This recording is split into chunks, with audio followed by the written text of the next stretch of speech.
ra kêu quay cái mặt nó vô trong đó luôn coi. Thấy nó không?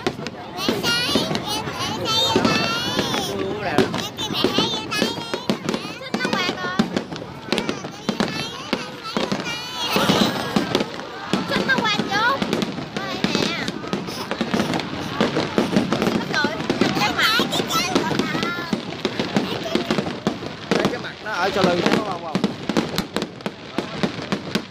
Nhăn cái mặt nó không nè.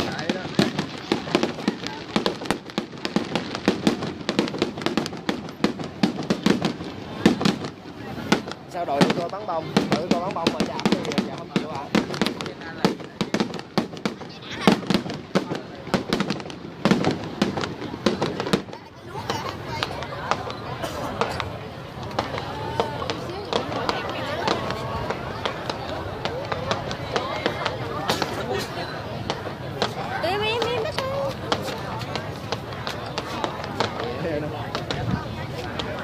Ta lại chú.